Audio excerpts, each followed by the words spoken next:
오늘 저는 여러분과 함께 하나님의 축복은 준비된 자에게 이와 같은 제목으로 말씀의 은혜를 나누고자 합니다. 우리가 신앙생활을 하면서 또 인생을 살아가면서 여러분 이런 질문들을 던지곤 합니다. 아무리 노력을 해도 일이 잘 풀리지 않을 때 왜 어떤 사람들은 인생에서 계속 성공하고 나는 여전히 제자리 걸음을 하는 것처럼 느껴질까? 나는 내가 왜 기도한 대로 내 일이 잘 풀리지 않을까? 하나님이 정말 나를 축복하실 수 있는 계획을 가지고 계실까? 혹시 하나님은 나를 잊어버리신 것이 아닐까? 혹시 여러분들 이런 고민을 하고 계신지 않을까요? 여러분 간절히 기도하고 최선을 다해 살아가고 있는데도 불구하고 삶이 원대로 풀리지 않았다면 어쩌면 하나님께서 여러분들에게 특별한 신호를 보내실지도 모르겠습니다. 이 신호는 평소에 잘 깨닫지 못하는 경험만인데 하나님은 계속해서 반드시 경험하게 되는 과정이 있습니다. 이 신호를 미리 알게 된다면 이것은 축복의 전조라는 것을 깨닫게 될 것입니다.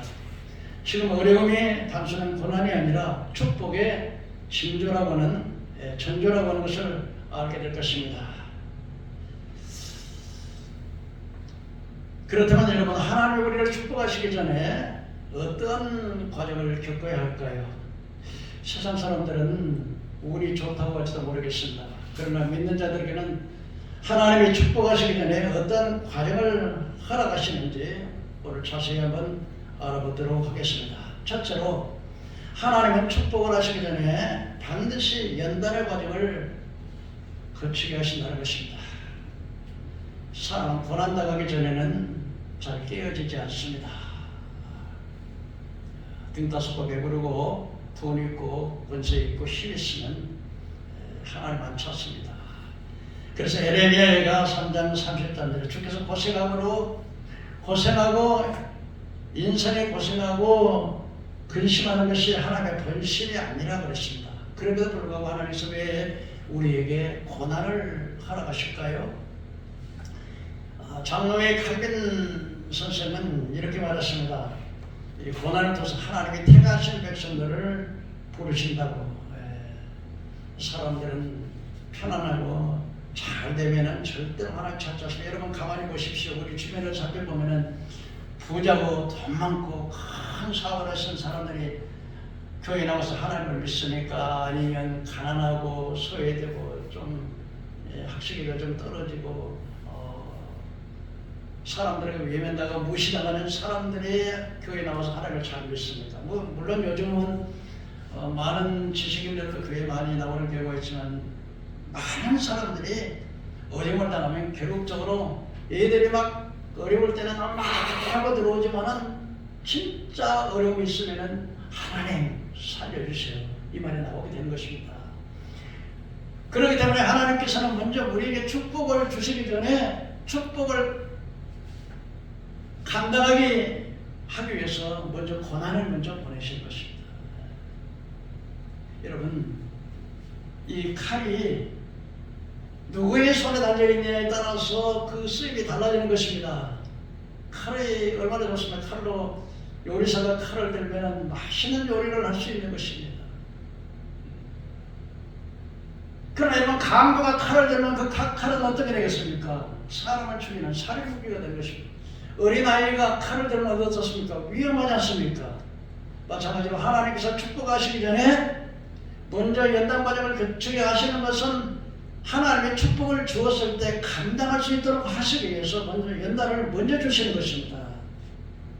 여러분 내가 깨어지지 아니하고 축복부터 주게 된다면 그 축복은 결코 축복이 될 수가 없습니다. 사람들은 잘 되면 내가 열심히 노력했지, 내가 머리가 좋아서, 내가 이렇게 뛰어나기 때문에 내가 이렇게 성공했지 라고 말하지. 뭐 하나님께서 은혜를 주어서 우리가 이렇게 잘 되고 잘 살았다 그런 이야기 하지 않습니다. 그러나 인생이 얼마나 여러분 내가 죽을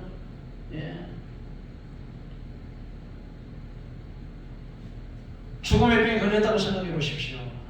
그때는 여러분 돈이 있어도 권력이 있어도 인생이라고 하는 것이 여러분 죽을 병에 걸려본 사람만이 인생이라는 게 참 별것 아니구나. 마치 뱀풀처럼 해나간 것이 인생이구나. 그것을 깨닫게 되는 것입니다. 뭐 건강하고 힘들고 자라날 때는야말로 그냥 천하라도 휘어잡을 수 있는 그런 마음이 생기지만은 내가 막상 죽을 병에 딱 걸렸다. 그러면 상황에 처해 있을 때 인생이 좀 별것 아니구나. 지금까지 내가 잘나서 이렇게 살아온 줄 알았을 때 이렇게 잘 살아왔던 게 만간이가 다 하나님의 은혜였구나 깨닫게 되는 것입니다. 그렇기 때문에 여러분 하나님께서 먼저 우리를 축복하시기 전에 반드시 고난의 과정을 겪게 한다는 것입니다. 그래서 시편 119편 71절에 시편 기자는 이렇게 말했습니다. 고난당하기 전에 내가 그릇 행하였더니 내가 주의 율례를 배우게 되었나이다. 고난을 통해서 율례를 배우게 되었다 그랬습니다. 시편 119편 70절에 고난당하는 것이 내게 유익이라 이런 말미암아 내가 주의 율례를 배우게 되었나이다 그랬습니다. 고난당하기 전에 내가 그릇 행했더니 이제는 주의 말씀을 지키나이다 그랬습니다. 고난당하기 전에는 지멋대로 살았고요. 지 뜻대로 살았지만 고난당하고 나서는 이제 주님의 율례를 지키게 됐다. 시편 기자는 이렇게 말하고 있습니다. 야고보서 1장 20절에서 4절에 야고보 사도는 형제들아 너희가 여러 가지 시험을 만나도 온전히 기쁘게 여기라.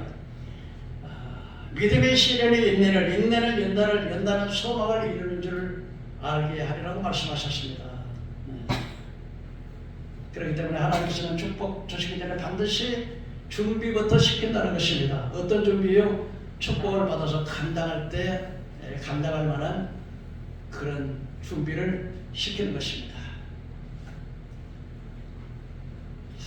제가 이 신학교 들어가서 극동사도 선교에 미국에 선교사님인데 제가 설교를 하니까 마윈 선교사님이 제게 이래요. 정말로 한국에 위대한 설교가가 나왔다 그래요. 그래서 내가 그때 내 마음에 그러면 그렇지. 그러면서 제가 생각하기에는 신학교만 졸업하면 막 교인이 막 줄줄 서가지고 그래서 내가 신학생들에 대한 설교를 이렇게 해서 Pastor of the Thinking 여러분 긍정적인 사고를 가지십시오. 여러분 믿음대로 됩니다. 바라보십시오. 막 그러고서 막 제가 그렇게 설교를 했었습니다. 그런데 막상 신학교를 졸업해놓고 보니까 세상에 무슨 성도들이 막 구름대처럼 몰려오는 게 아니고 얼마나 힘이 드는지. 그래서 하나님께서는 막 나중에 반남에서 막 1년 동안 그리고 우리 신학대학이 3년을 그냥 학교에서 공부하고 1년은 각 교회에 가서 연수를 해요. 그러고 나서 이제 신학대학에 졸업을 시키는데 그래서 좀 나중에 반남에 가서 한 1년 동안 있으면서 그러니까 교인 한 20명도 안 돼. 그때 주일학교는 애들이 한 20명 있는데 이 강대선거 안 해놓고 그냥 교회만 치워놔서 막 빡치더니 막 날아다니는데 나는 이게 날마다 이게 빡치하고 이게 이 몽둥이에 막대기 가지고 빡치 잡느라고. 그러고 난다고 해도 이게 삼각산을 6개월 동안 우리 애들이 어렸어요. 3살, 5살 이렇게 됐는데 제가 천막치고 기도할 때 그리고 저 사적 비인에서 4년이라고 하는 그 4년 동안 이스라엘 광야 40년의 광야 생활을 4년 동안 낙엽을 했어.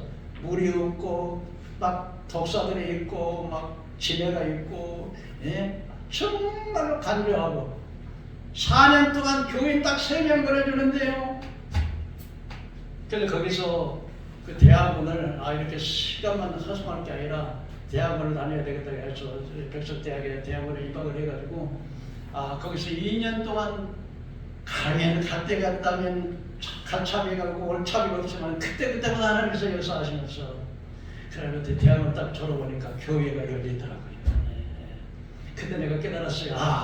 아무리 똑똑하고 잘난 사람도 하나님 깎아서 세워놓으면 빛이 나지만 하나님이 낮추면 높아질 수가 없어요. 그때 말만 잘하고 설교만 잘한다고 해서 막 교인이 부흥되는 게 아니구나. 교회도 하나님을 보내는 것이고. 근데 그렇게 졸업하고 난 다음에 하나님께서 교회를 보이시는데 그 수선교회라고 하는 그 수선교회라고 그러는데 교인이 한 참인이 한 70명 되더라고. 중고등학생이 한 30명, 주일학교가 한 30명. 거기서 또 이게 하니까 소문나서 이영철 목사님 막 능력 있고 설교 잘한다고 그래가지고 또 이렇게 저 한편 사령교회를 가가지고 거기는 교인이 한 개척을 지금은 한 100년쯤 교회에서가 되는데요. 100년쯤 되는 교회인데 거기도 한 맨 처음에 보니까 한 7, 80명 되는 참견이네. 중고등부 학생들 한 40명 되면 이거 이 부정에서 못 차요. 그리고 학생들이 초등학생들이 한 20명 되는데 월드미스라고 하는 그 공부도 초등학교밖에 안 나오는 그 선생님이 혼자서 막 하는데 그래 내가 중고등부 학생들은 토요일만 나가고 있는데 토요일을 제가 인도하면서 영어 시간에도 영어도 가르치고 중고등부 학생 그래서 이 중고등부 학생들에다가 주일학교 판사로 전부 다 교육시켜가지고 이제 주일학교 판사로 배정을 시키고 주일내로 나와서 성가대를 앉혔어요. 근데 보니까 뭐 의자도 없어. 막 100년 된 교회가 피아노 없고 올리언 가지고 치고 있더라고요. 이게. 그래서 저는 여기 어디 가든지 막 이렇게 물건을 사도 제일 나쁜 거 아주 제일 비싼 거, 제일 좋은 거. 막 그래가지고 우리 김봉수 집사가 이게 되겠냐고 가서 교회에서 제일 전주에 나가가지고 의자도 제일 좋은 거로 가게에서도 제일 좋은 거로 피아노도 제일 좋은 거로 자동차도 사고 막 교회도 막 개척을 개척을 다 하고 하나님께서 그릇이 되어야 하나님이 책임져 주시는 거예요. 그래서 하나님께서 우리에게 축복 주시기 전에 무엇부터 주신다? 우리 고난을 하나님은 내 기도는 안 들으시나 봐. 왜 저 사람들은 잘 때는 나는 이렇게 매일 죽어라고 노래 들었는데 일이 꼬이고 잘하는데 이러지 마시고 하나님께서 나를 축복하시기 전에 나에게 축복하시려고 하는 신호다. 그렇게 생각을 해보고 되기를 주의 이름으로 축원합니다. 우리가 고난당할 때 우리가 경계해야 할 것이 있습니다. 어떻게 해야 되나? 절대 낙심하지 말아야 돼. 믿으십니까 여러분? 두 번째로요, 고난당할 때 기도를 멈추지 말아야 돼. 하나님 내 기도 안 듣는 게 아니라 나를 깨뜨리려고 하는구나. 내 고집, 내 혈기, 내 자존심 이런 거 하나님께 깨뜨리려고 그때 우리가 하나님 내 기도 안 들으시나 봐 하지 말고 하나님 나를 만드시려고 하시는구나. 그리고 기도하셔야 되는 거예요. 아멘. 그리고 우리가 하나님 말씀 붙잡아야 돼. 여러분들이 기도할 때 기도 잘 할 말이 없죠? 네? 솔직하게 말해봐. 기도할 때 할 말이 없지. 근데요, 기도할 때요 하나님의 말씀을 붙잡고 저는요 기도를 막 3시간도 기도하는데 왜냐하면 어떻게 그렇게 기도를 오래 할 수 있냐? 하나님의 말씀을 예를 들면 그냥 야곱을 창조하신 여호와께서 이제 말씀하셨느니라. 이스라엘을 조성하신 자가 이제 말씀하시 내가 너를 불렀고 지명하여 세운 날이 너는 내 것이라. 내가 물 가운데 지낼 때 너와 함께 하시오. 내가 불 가운데 지낼 때 그 불꽃이 너를 사르지 못하리니 나는 내 구원의 하나님 이스라엘을 거룩한 자라. 하나님 나를 불속에서 건져준다고 하셔서 우리 하나님 지금 이것을 믿습니다. 이렇게 기도하는 거예요. 그러니까 이게 하나님의 성경 말씀을 제가 자랑이 아니라 성경 말씀을 많이 암송을 하는 거예요. 그 말씀을 붙잡고 기도하면 그 말씀이 누구의 말씀이에요? 하나님의 말씀이에요. 하나님의 약속이에요. 그러니까 응답할까 안 할까? 예를 들면 환자가 병든 자가 있어. 그러면 내가 무슨 능력이 있어서 그거 하면서 믿는 자들에게 편하게 따르니 귀신을 내 이름으로 쫓으며 세방을 말하며 우선독을 바치라 해를 바치며 병든 자에게 손을 얹은 적 나으리라고 주님이 약속하셨으므로 주님의 약속을 믿고 믿습니다 하고 기도할 때 역사가 일어나는 거예요. 왜? 주님은 거짓말하지 않기 때문에. 믿으시길 바랍니다. 믿으시길 바랍니다. 그래서 하나님 어렵고 힘들 때마다 말씀을 주시는 거야. 네가 나를 사랑하니 내가 너를 건지고 네가 나를 내 이름을 하니 내가 너를 영화롭게 하리라. 가는 것보다 높여주시는다. 하나님께서 나를 사랑하는 자에게 하나님께서 그 모든 환란에서 너를 건지고 너를 높여주리라. 주님 말씀하셨으므로 그 말씀 믿음에 나오고 기도하면 다른 것보다 환영받다고 해주십니다. 믿으시길 바랍니다. 그렇기 때문에 어렵고 힘들 때문에 낙심하지 말아야 합니다. 두 번째로 우리는 하나님의 신호는 어떠냐? 사람을 통해서 말씀하시는 거예요. 성경서에 보면은 여러분 하나님께서 말씀하실 때 자꾸 사람을 통해서 모세를 통해서 누구에게 말씀해 이스라엘 백성들에게 말씀하실 때 하나님은 직접 모세에게 말씀하시고 모세는 하나님의 말씀 받아서 백성들에게 누구를 통해 하나님 말씀하셔요? 사람을 통해서 말씀하신 거예요. 사무엘을 통해서 다윗에게 기름을 부으라. 누구에게 말씀하신 거예요? 사무엘을 통해서 다윗에게 말씀하시는 거예요. 때로는 여러분 목사님을 통해서 여러분이 말씀하실 때가 있어요. 교회 오셔서 깨달아지는 게 있을 거예요. 저분은 그래 나 저런 경험이 있지.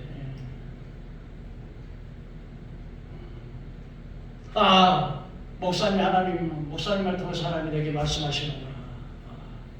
그래서 죄종의 마음속에 어떤 때는 그 마음에 강하게 감동이 오기도 하고 눈물이 나기도 하고 또 깨달아지기도 하고 그런데 그것은 바로 하나님의 종을 통해서 깨닫게 하시고 말씀하시는 거예요. 그리고 때로는 자기 식구나 어떤 사람을 통해서 말씀할 경우가 기회가 많습니다. 세 번째로 여러분 하나님의 축복하시기 때문에 우리의 마음의 변화를 먼저 주십니다. 하나님께서 외적인 변화보다 먼저 내적인 변화를 먼저 주시는 거예요. 그래서 에레미야 18장 9절에 11절에 만물보다 거짓되고 부패한 인생의 마음을 누가 알랴. 그러나 하나님은 심장을 살피시고 폐부를 시험하시며 사람의 선악간에 심판하신다. 하나님께서는 외모를 보지 않고 우리 중심을 본다. 아브라함을 축복하실 때 하나님께서 갈대아 우르에서 아브라함을 택하시고 부르시고 그에게 아브라함이라는 이름을 주시고 말하기를 그 마음의 충성됨을 보시고. 여러분 우리 마음속에요 악한 마음, 남이 시기 질투하는 마음, 미워하는 마음 그런 마음 가지고 있으면 하나님 복 주시겠어? 무엇부터 변화시켜요? 우리 마음부터 변하게 이 심보를 받았어야 된다. 이 심보를 마음부터 변화되는 거예요. 여러분 그래서 절대 용서 못할 사람 저건 절대로 내가 용서 못해. 내 모습 가슴이나 못살 박은 저 사람을 내가 어떻게 용서해. 그런데 하나님의 성령이 내게 임하면 그 사람 오히려 그냥 화해하고 싶은 마음이 들고 또 그냥 내가 이래서는 안 되지. 그 사람 잘 지내야지. 막 이런 마음이 들게 그 누가 주냐? 하나님의 성령이 주시는 거예요. 하나님의 성령께서는요 굳은 마음을 제하고 부드러운 마음을 주어서 내 육체 가운데 하나님의 윤례와 법도를 지키게 한다는 거예요. 하나님께서 먼저 우리를 축복하시기 전에 우리 마음을 변화시켜서 강팍한 마음을 부드럽게 해주셔서 아무리 원수라도 용서하고 사랑하고 화목하게 되는 거예요. 하나님께서는 이렇게 말합니다.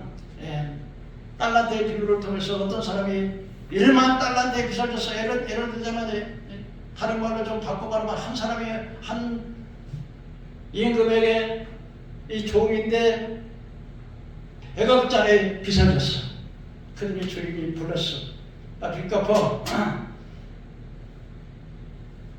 주인님 참아주셔서 내가 빚을 갚겠나이다 그랬더니 그 주인이 말하기를 너희 처자식과 너와 너희 자식들과 너희 재산을 전부 다 팔아가지고 압류해가지고 빚을 갚어. 막 이 종류가 살려줬어요. 내가 갚겠습니다. 조금만 기다려주세요. 조금만 기다려주세요. 근데 임금이 딱 왔더니 너무 불쌍하거든. 그래서 그 모든 빚을 다 탕감해버렸어. 하나도 안 받을 게 탕감해버렸어.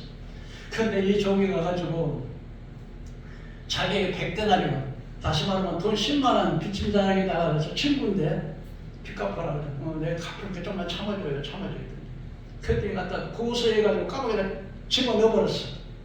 그런데 그 동료들이 그거 보고 저기는 100억짜리 빚을 탕감받고도 또 세상에 돈 10만 원인데 그걸 막 갚는다 그러는데 그걸 해가지고서까지 고소해가지고 까마귀에다 집어넣어버렸다 그러니까 동료들과 친구들과 마음에 안 됐거든. 어떻게 사람이 저렇게 저럴 수가 있냐. 자기는 저렇게 은혜를 입었고 근데 자기는 백악을 빚지는 것을 탕감받았는데 돈 10만 원에 감옥에다 넣어버리다니 이게 말이 되냐. 그러고서 그 주인에 가서 이걸 고발해보는 거예요.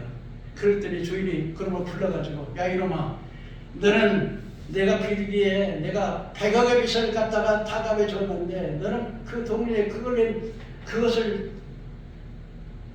안 갚는다고 해서 감옥에다 넣어버려. 그러고서 그걸 갖다 옥조로 붙여가지고 감옥에다 붙여서 네가 빚을 갚을 때까지 감옥에 들어가라. 그러면서 하는 말씀이 하나님께서 내가 그 사람을 용서하면 하나님도 그 사람을 용서하지만 내가 그 사람을 용서하지 않으면 누구도 용서하지 않는다. 하나님도 용서하지 않는다. 그러니까 하나님께서 여러분 축복하시기 전에 우리에게 선한 마음을 주시는 거예요. 저는요 이렇게 기도하다 보면요 사랑의 마음이 있어. 모든 사람, 저는 미운 사람이 없어요. 다 사랑스럽고 또 힘든 사람 보면은 돕고 싶고. 제가 이렇게 참 이렇게 가난하고 없지만요. 여러분들이 나오는 헌금 나오는 거 여러분요. 제가 쓰는 거 없어 자꾸 구제 나가는 거예요. 왜? 그건 우리 후손들의 복을 받아요. 우리 성도들의 복을 받아요. 지금까지 내가 하나님 앞에 참 죄송한 이야기지만 지금까지 어려운 사람 지나가는 때 땅에서 이렇게 있는데 그냥 지나가는 법이 한 번도 없어. 지금까지 일생에 없어. 하나님이 자기 필요 볼 때마다 하나님이 주시더라고. 그거 내 필요 온 거 하나님 주시고. 여러분 여러분의 마음에 사랑이 충만하기를 주의 이름으로 축원합니다. 사랑의 마음이 올 때 이건 복 받는 비결이요. 하나님의 신호야. 내가 너에게 복을 주겠다. 인간의 생사하고 것과 인간의 모든 결정권은 하나님이 가지고 계시는 거예요. 복도 하고 하나님께 주시는 거예요. 사람을 크게 하시고 강하게 하시고 다 주의 손에 있는 것입니다. 여러분. 네 번째로 여러분 하나님께서 먼저 우리의 축복에 순종하는지 안 하는지를 먼저 보시는 거예요. 뭘 먼저 보여주신다고요? 순종하십니다. 그래서 축복이 바로 순종의 신호라는 것입니다. 하나님이 축복하시기 전에 우리 마음에 온전히 순종하는지 안 하는지를 보십니다. 우리의 뜻이 아닌 하나님의 뜻대로 살기로 결단할 때 하나님께서 우리에게 더 큰 일을 맡기십니다. 순종이 단순히 하나님의 말씀을 따르는 것만이 아니라 순종이라고 하는 것은 이성과 감정과 우리 계획까지 모든 것을 하나님께 맡기는 거야. 사는 것도 하나님의 뜻이요 죽는 것도 하나님의 뜻이요. 성경에 보면 하나님의 축복하시기 전에 먼저 하나님 반드시 순종을 시험하셨습니다. 하나님께서는 우리의 순종을 통해서 우리 믿음을 확인해 보시는 겁니다. 여러분 순종을 통해서 뭘 확인한다고요? 그러니까 우리 믿음이 없으면 순종할 수 있어요? 없어요? 없지. 그런데 우리 믿음이 있어야 순종하는 거지. 여러분 하나님께서는요 아브라함에게 나이가 100세가 돼가지고 아들을 하나 줬어. 소돔과 고모라 사이에 전쟁이 일어났는데 자기 조카가 그냥 포로로 잡혀갔다는 거야. 막 재산이고 뭐고 다 뺏어갔다는 거야. 그러니까 자기 집에서 318년을 기르고 있었는데 밤에 야영을 타는데 그들은 막 한 5개 나라가 합해지는 강대한 군대예요. 그런데 야음에 갑자기 들어가서 그 318년을 내리고 나가가지고서 그들 급습해갖고 그 조카들에다 재산 다 찾아왔어. 그러니까 두렵죠. 그 나는 보복 안 하겠습니까? 가만히 있겠습니까? 그렇게 하나님이 아브라함에 나타나서 아브라함아 두려워하지 마라. 그랬더니 하나님 나는 부자하는데 내가 나와 시험 들었죠. 엘리에서니 나의 후계자가 될 것입니다. 아니야, 네 몸에서 난 네 아들이 기업이 되리라.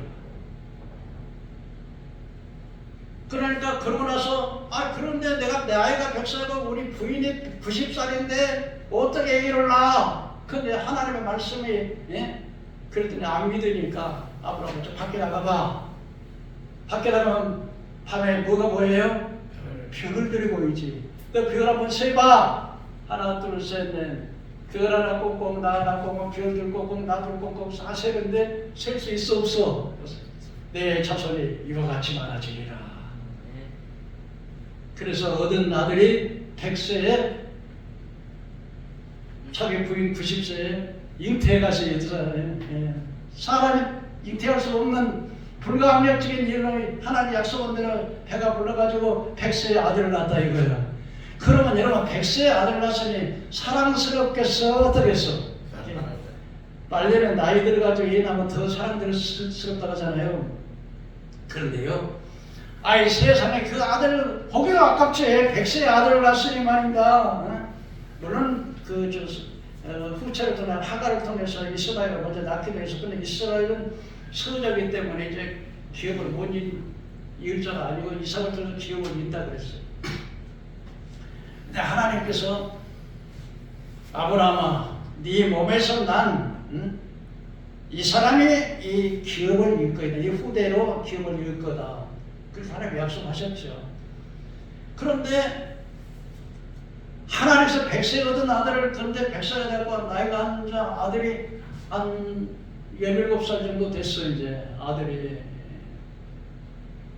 근데 그 아들을 하나님께서 번제를 갖다 드리라는 거야.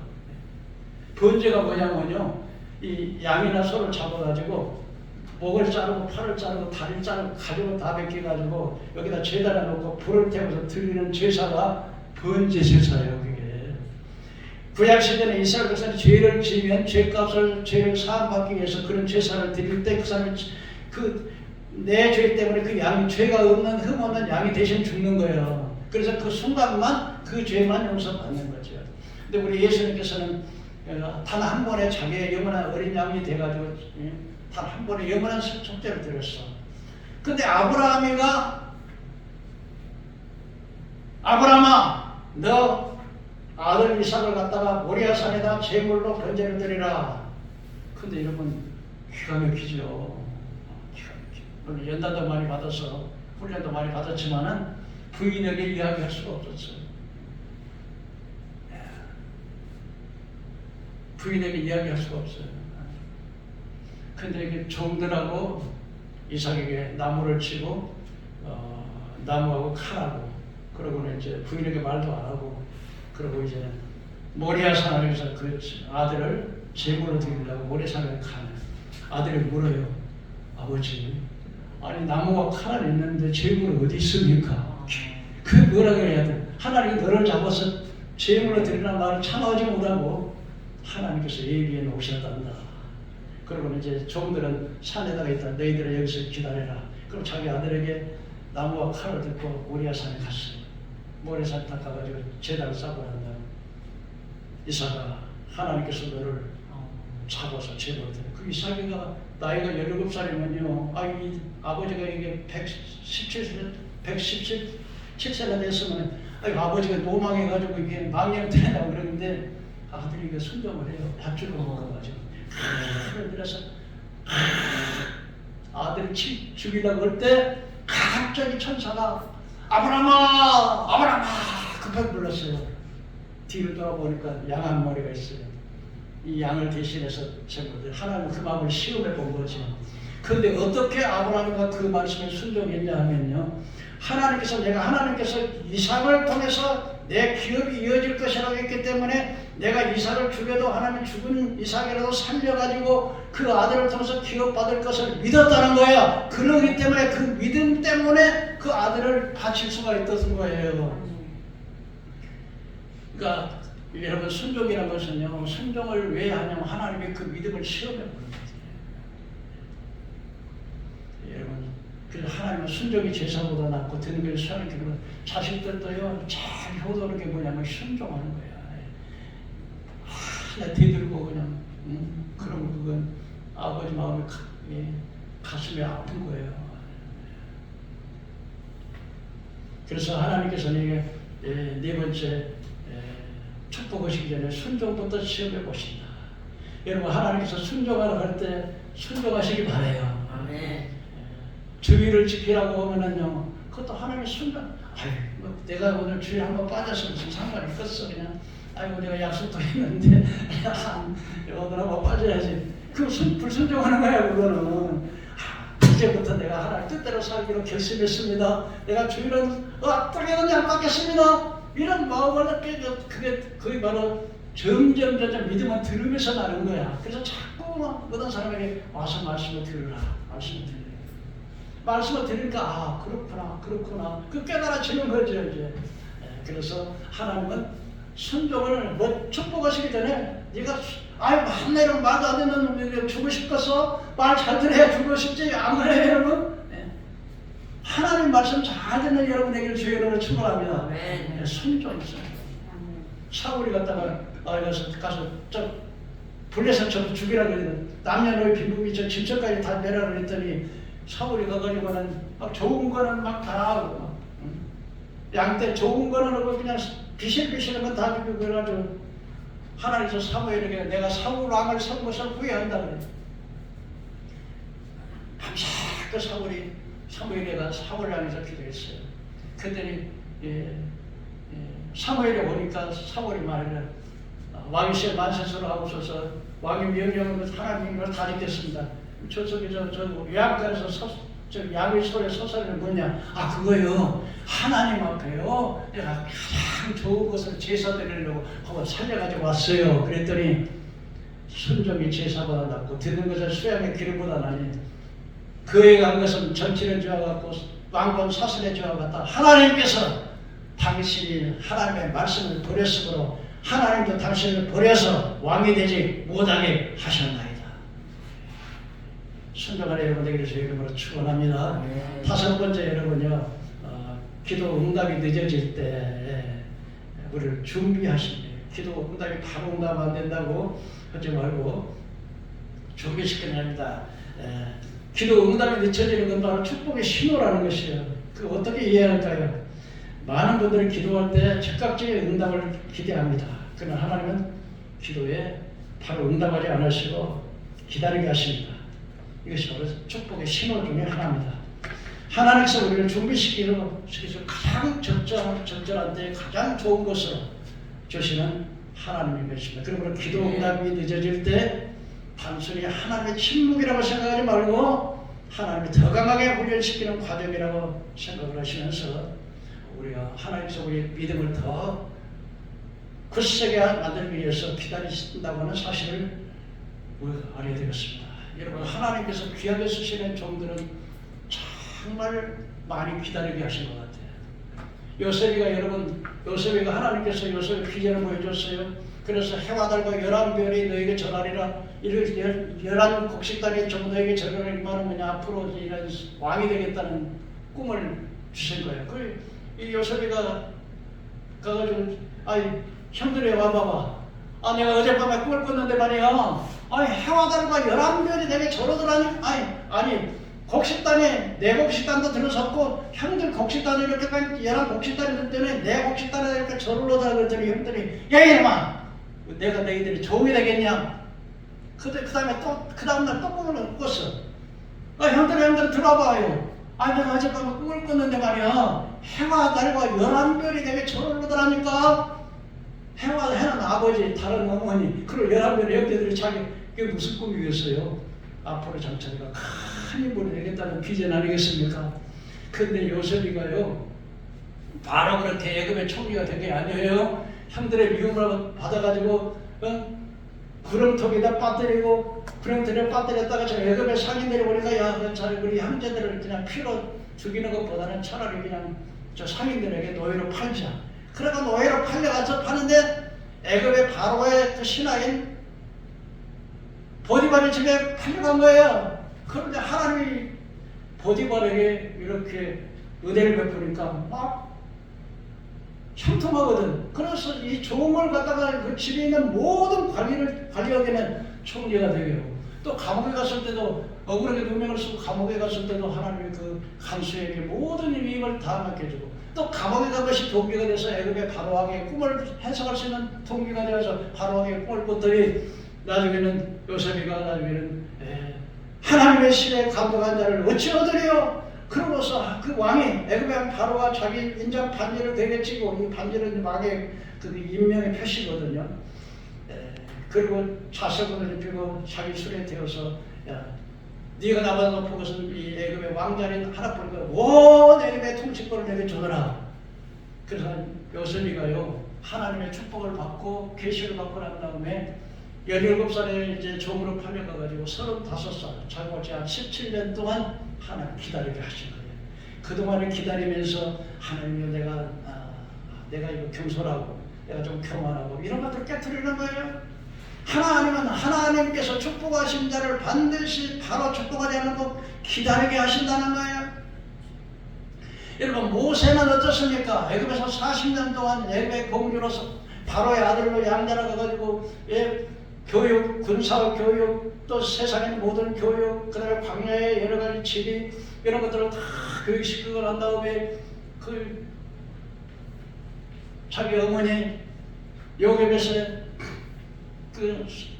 유모로 갔어요. 유모로 가가지고 너는 히브리 민족이야. 너는 이스라엘 백성을 구원할 사명이 있어.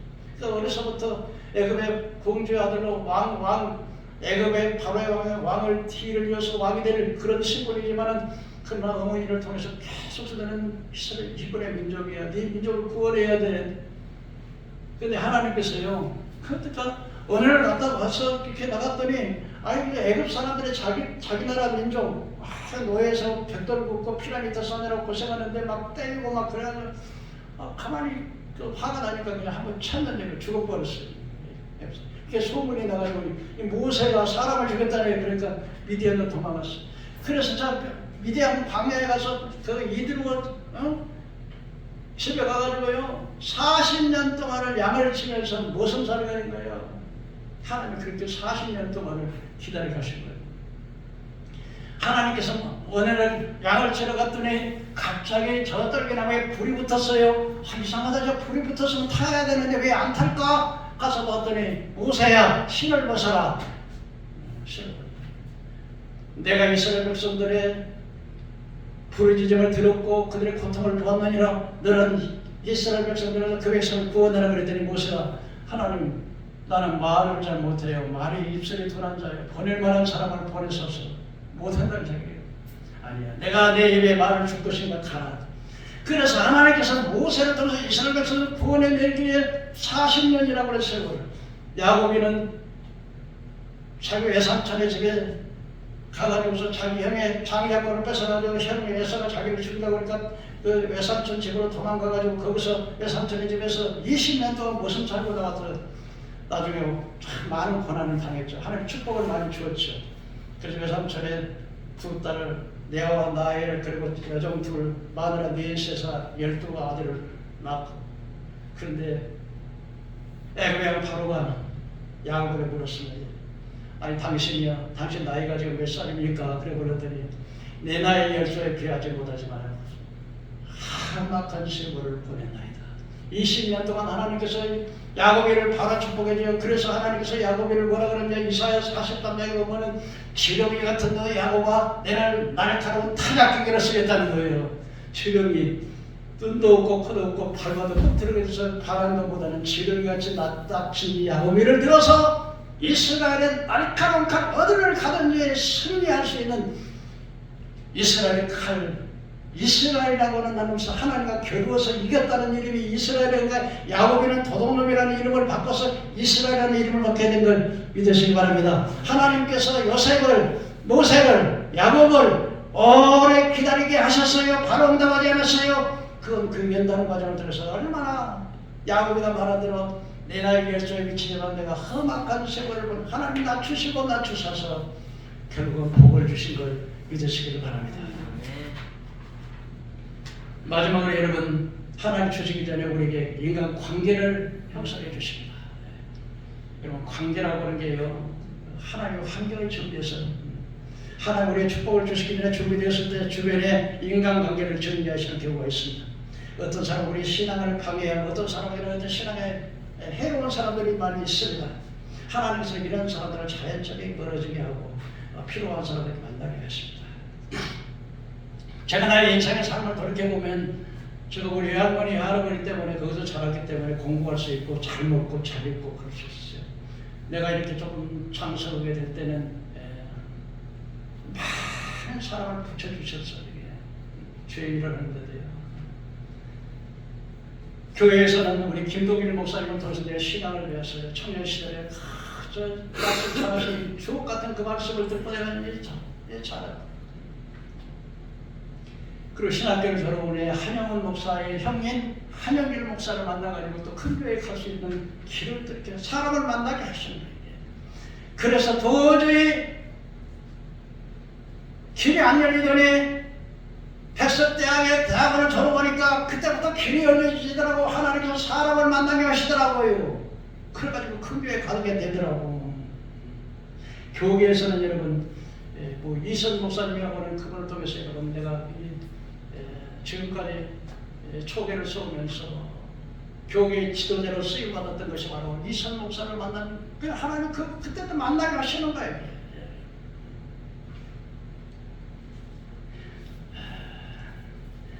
제 목회에 도움을 줬던 많은 분들이 있었습니다.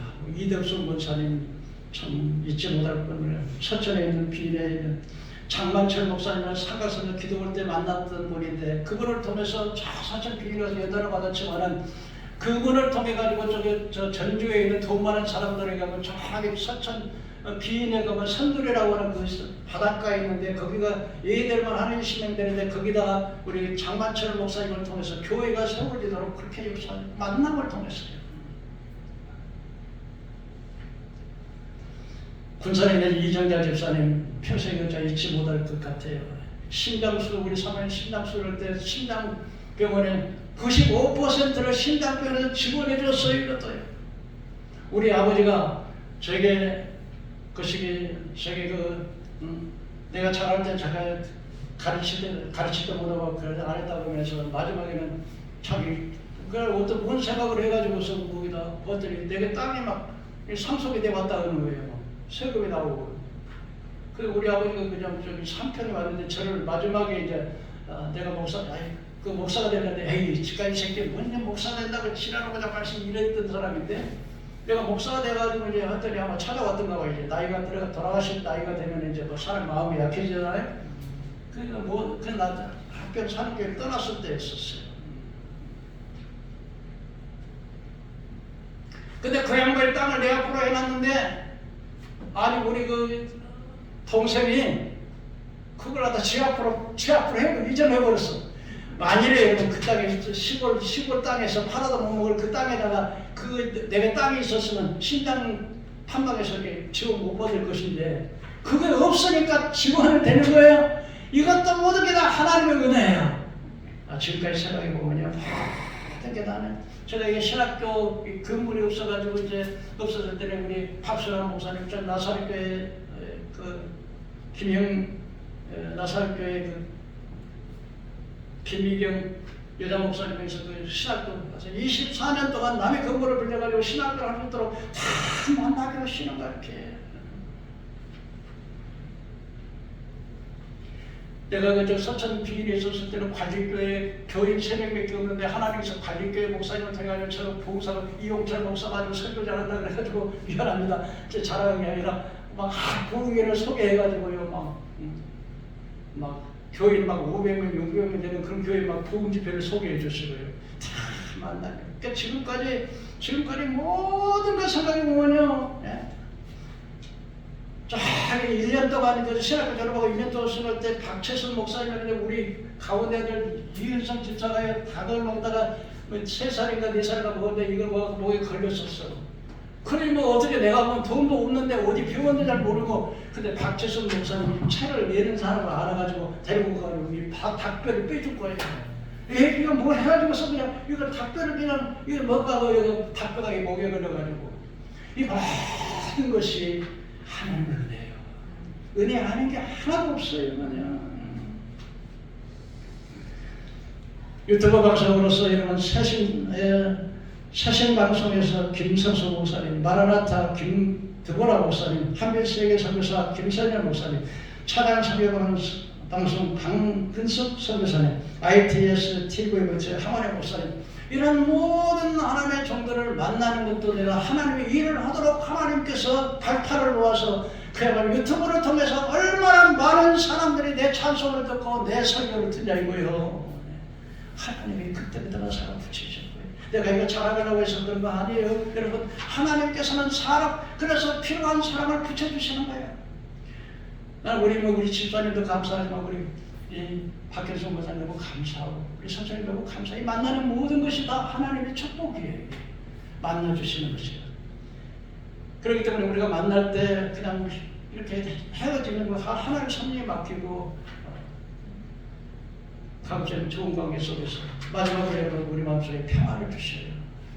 임마누엘 되시다는 그 하나님 우리가 함께 계시고 어떤 환경 가운데서 나와 함께 계신다고 하는 그 믿음이 있을 때 두려움이 없어요. 여러분 앞으로는요 우리 인간의 힘으로 못 살아요. 막 전 세계적으로 여러분 예수님께서요 주님 다시 오시기 전에는요 이스라엘이 모아가람의 비교를 통해서 이스라엘 독립한 지가 1948년 5월 14일 벌써 2000년이 다 지나갔고 예?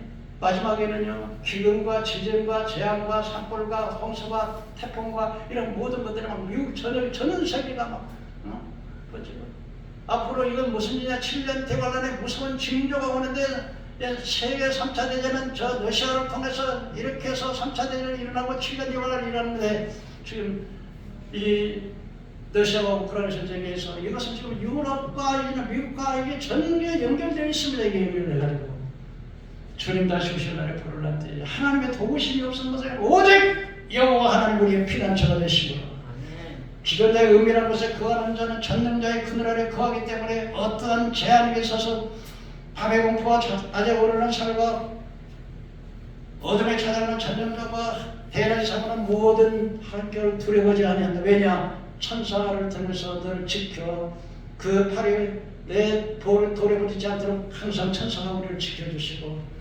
내가 기도할 때 환난 당할 때 기도할 때 내가 그 기도를 응답할 것이며 내가 환난을 당할 때 그 모든 환난을 너를 건지고 너를 영화롭게 하고 너를 장수케 하리라고 주님 말씀하십니다. 그 말씀 믿고 하나님을 신실하고 그래서 여러분 똑같이 폭탄이 떨어지고 똑같은 자리에 떨어져도 하나님의 지킨다는 그들을 피해가는 거예요. 하나님이 그 피난처예요. 그리고 우리가 마음의 평안이 있습니다. 나 어느 곳에 있든지 늘 마음이 평안해. 그래서 이 7가지 하나님께서 축복 주시기 전에 우리 징조로 보여준다는 사실을 믿으시고 힘들고 어려울 때 나를 연단하시는구나. 나의 기도를 안 되는 것이 아니라 하나님의 기도를 안 듣는 법이 없어. 반드시 정 안 되면 자손 때라도 갚아주시는 하나님의 것이에요. 그걸 기도하시고 이 어려운 때 누구를 의지하고 살겠습니까? 사람, 자식 다 오직 우리가 의지하실 분은 유일하고 하나님 한 분. 이 믿음 가지고 여러분 세상을 굳세게 살아가는 여러분 되기를 주의 이름으로 축원합니다. 아멘. 기도하겠습니다.